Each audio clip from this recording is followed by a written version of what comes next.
Alors, rebonjour à tous. On reprend les travaux de l'après-midi qui va être consacré à des sujets de décarbonation et de compensation carbone, mais aussi de matériaux durables, notamment dans les hébergements et les hôtels touristiques. On continuera par un pitch start-up, donc les start-up qui sont accompagnées par le Tourisme Lab Nouvelle-Aquitaine. On conclura par un petit temps région et puis nous, on fera aussi quelques annonces de lancement de nouveaux programmes. Donc pour recommencer la journée, j'appelle à me rejoindre Emmanuel Petit, le fondateur des hôtels Éclos.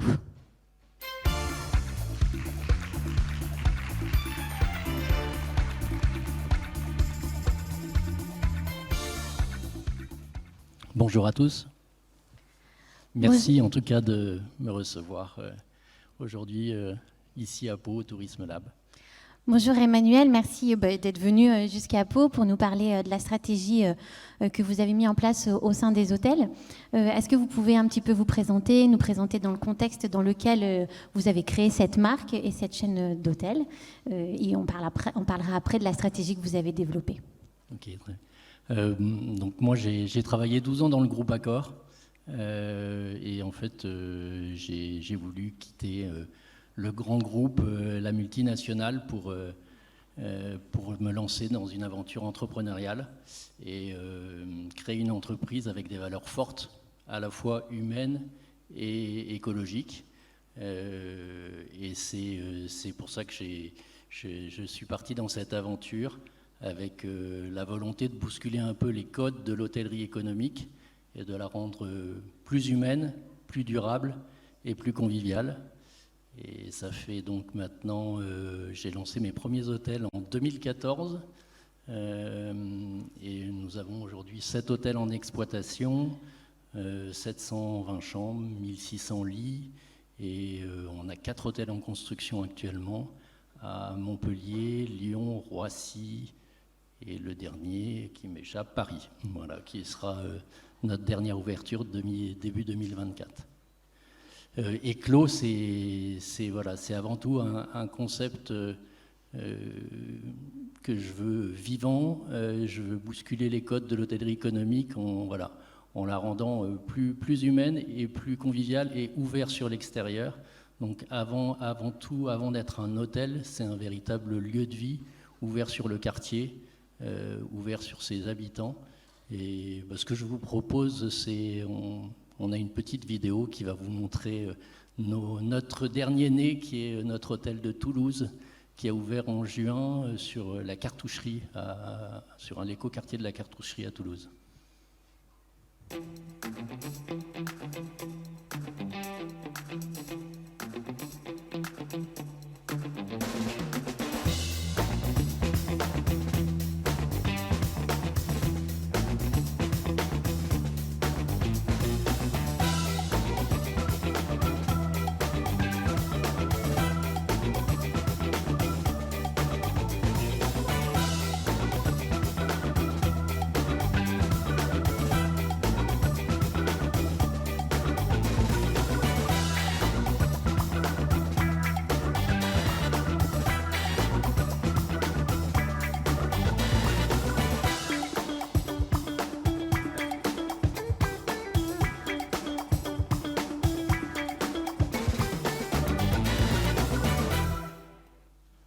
En fait, on voit surtout que c'est un lieu de vie, mais on ne vous montre même pas les chambres. Mais comme quoi, on est plus qu'un hôtel. Mais on a la particularité d'avoir une grande mixité de chambres. On veut rester économique avant tout, donc on a 80% de chambres standards qu'on vend à des prix assez agressifs. Et après, on a 20% de chambres dites atypiques. Donc ça peut être des dortoirs, comme dans une auberge de jeunesse où on va vendre au lit, où on privatise pour des groupes de sportifs, mais c'est aussi des chambres famille, c'est des petits studios, et ça permet de toucher un très large public et d'être, de répondre à ce que recherche la clientèle d'Airbnb aujourd'hui, les familles, et c'est une vraie réponse à une très large clientèle en fait. Donc vous avez voulu créer des hôtels différents et donc c'est dans la stratégie aussi, ça s'en ressent dans le cadre de votre développement et dans la stratégie RSE. Est-ce que vous pouvez nous expliquer celles que vous mettez en place au sein des hôtels? Alors, moi, j'ai toujours eu la volonté, et ça c'est à titre personnel, de faire quelque chose d'écologique. Et donc, depuis le début, on était un peu avant-gardiste là-dessus, parce qu'en 2014, quand j'ai sorti mes premiers hôtels, nos clients, on n'avait un peu rien à faire de savoir si on était écologique ou pas. Ils cherchaient juste un prix. Mais moi, j'ai toujours gardé cette ligne directrice depuis le début dans le développement des clos, parce que la partie écologique, c'est vraiment dans notre ADN. Et ça commence au moment où on cherche un lieu. Donc on cherche à être principalement à proximité des transports en commun, dans des écoquartiers si possible, pour privilégier la mobilité douce. Puis aussi dans les écoquartiers pour avoir la possibilité d'être raccordé souvent à des réseaux de chaleur urbains. Ça passe aussi dans la partie construction. On cherche à utiliser des matériaux durables. Aujourd'hui, sur 7 hôtels en exploitation, j'en ai 5 qui sont en construction bois. Donc des hôtels qu'on a fait principalement en préfabrication aussi. Donc on utilise beaucoup la préfabrication. Ça permet d'avoir des chantiers propres, des chantiers rapides. Donc il y a toute la partie construction et recherche aussi d'avoir des bâtiments qui sont à très faible consommation énergétique. Aujourd'hui, je suis très content d'avoir des bâtiments qui sont à très faible consommation énergétique, étant donné les prix de l'énergie en ce moment. J'ai bien fait de parier là-dessus déjà il y a quelques années. Et donc ça fait partie. Donc, et après, c'est aussi, donc, on cherche à faire, par exemple, tous nos hôtels ont 100% ont des économiseurs d'énergie, ont des 100% d'électricité d'ampoules LED. Ils ont des systèmes pour limiter la consommation d'eau. On a 100% de notre électricité qui provient d'un fournisseur qui s'appelle Equator, qui aujourd'hui se fournit principalement en électricité renouvelable français ou européen. Donc il y a toute une partie effectivement construction, énergie, et après il y a toute une partie exploitation, où dans l'exploitation on n'utilise que des produits écolabellisés. On travaille dans la restauration uniquement en circuit court, donc avec que des producteurs locaux. Donc chaque ouverture, le directeur a un objectif, c'est chercher vraiment des producteurs locaux, que ce soit de la brasserie, donc au niveau de la bière, mais aussi ses légumes, ses fruits, sa viande. Et ça, c'est un gros travail qui est différent de l'hôtellerie classique, où c'est plus facile de se fournir chez des grands, des transgourmets et autres, qui vous amènent des livraisons de nourriture. Et donc ça fait partie de notre ADN de vraiment privilégier les circuits courts, privilégier les matériaux, les produits écolabellisés. Et dans toute la partie, le parti design, parce qu'on fait très attention au design de nos hôtels, on fait aussi attention beaucoup aux produits, à nos fournisseurs. Donc on essaye, on travaille qu'avec un menuisier français qui achète son bois en France, qui achète son bois justement en Nouvelle-Aquitaine d'ailleurs. C'est du pin des Landes. Et on en a beaucoup dans nos hôtels, parce que tous nos agencements sont faits avec ce matériau. On travaille beaucoup avec des matériaux bruts. On sélectionne nos fournisseurs de luminaires aussi. Par exemple, les luminaires, c'est une grosse partie des agencements d'un hôtel. On travaille exclusivement avec un fabricant français qui fabrique ses luminaires en France, qui s'appelle Samod, qui est un très très beau fabricant français. Voilà, c'est pas mal d'exemples que je peux vous citer. Je pense que j'en oublie en grande partie, mais c'est vraiment dans notre ADN d'être sur la décarbonation et l'écologie en général. Et aujourd'hui, c'était avant le Covid, c'était pas marquant. Aujourd'hui, on voit que ça change et que nos clients aussi adhèrent à cette stratégie. Oui, en préparant cette intervention, vous m'avez dit qu'il y avait eu un avant et un après Covid, justement sur l'adaptation des clientèles qui semble aussi plus simple aujourd'hui ou plus facile qu'avant le Covid. Vous pouvez nous en parler un petit peu ? Oui, c'est sûr qu'avant le Covid, notre clientèle cherchait uniquement un prix parce qu'on était économique et déjà nous on communiquait pas beaucoup, pas assez justement sur l'aspect éco-responsable de nos projets. Mais on a vu une vraie prise de conscience, en tout cas de notre clientèle, le fait de devoir de plus en plus partir en vacances à proximité de chez soi et donc assez localement. Ça a rendu beaucoup de sens à ce qu'on faisait, et on s'en est rendu compte auprès de nos clients qui commençaient à voir que ça avait de l'importance, la prise en compte des enjeux de la planète. Et c'est vrai qu'aujourd'hui on fait labelliser, on fait pas. Moi j'étais anti-label, je faisais pas ça pour les labels, je faisais pas ça pour la com, je faisais ça à titre personnel principalement. Et de plus en plus on commence à justement montrer ce qu'on fait.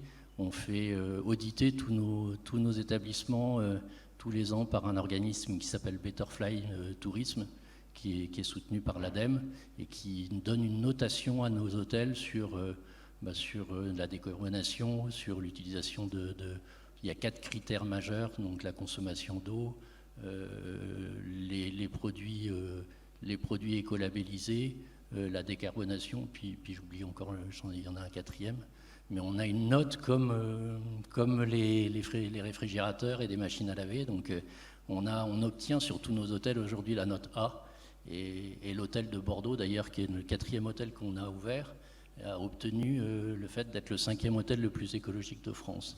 Et donc voilà, aujourd'hui, c'est vrai qu'on est fiers de ça, et c'est là-dessus qu'on capitalise aussi, et on veut devenir la marque lifestyle de référence de l'hôtellerie économique et écologique.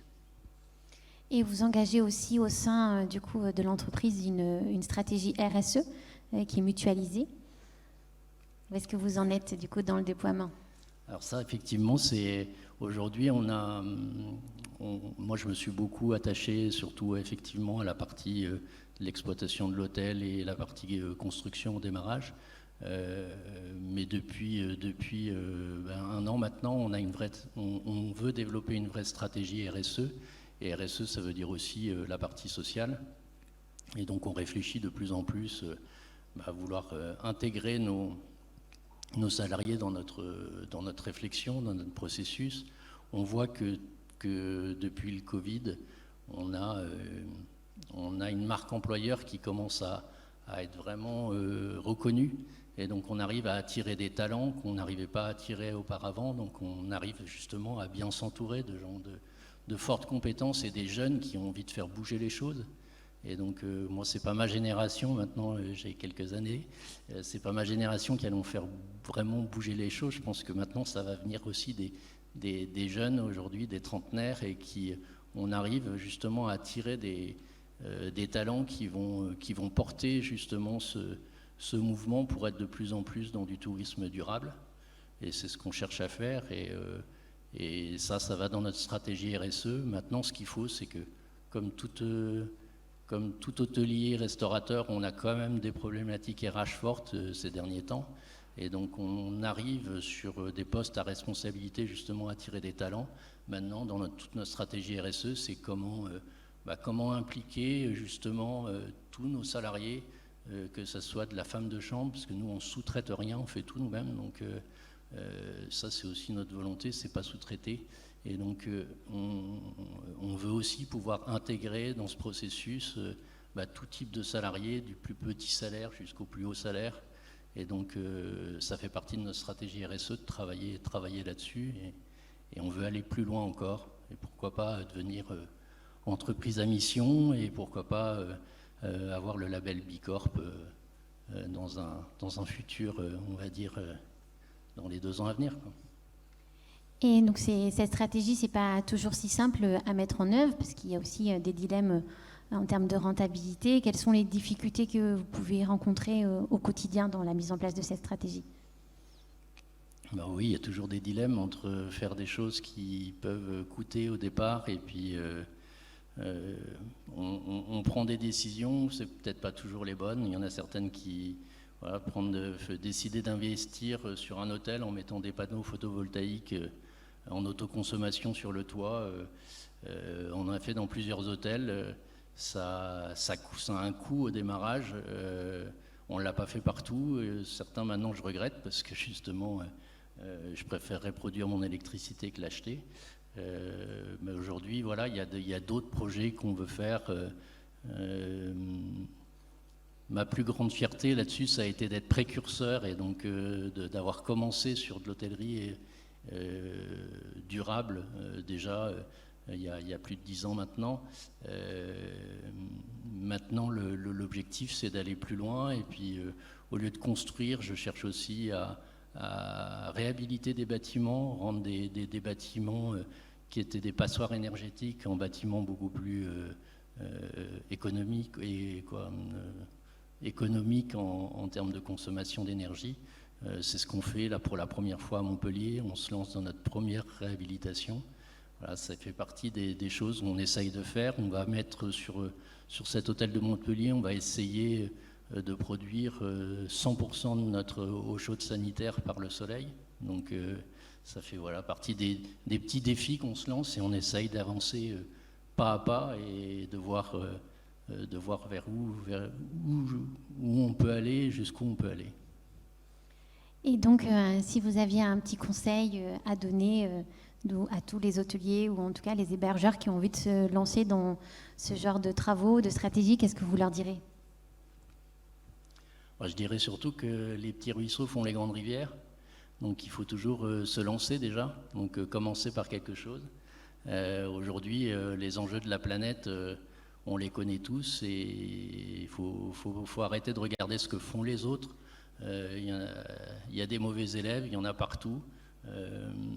Faites quelque chose pour la planète, pour avancer. Justement, des petits gestes permettront peut-être de faire des grandes choses derrière. Et puis sachez que si vous vous lancez en tout cas dans une aventure entrepreneuriale, ça donne du sens en tout cas à ce qu'on fait. Et ça c'est important et ça donne du sens à vos futurs salariés en tout cas. Merci Emmanuel. Je vous en prie, merci.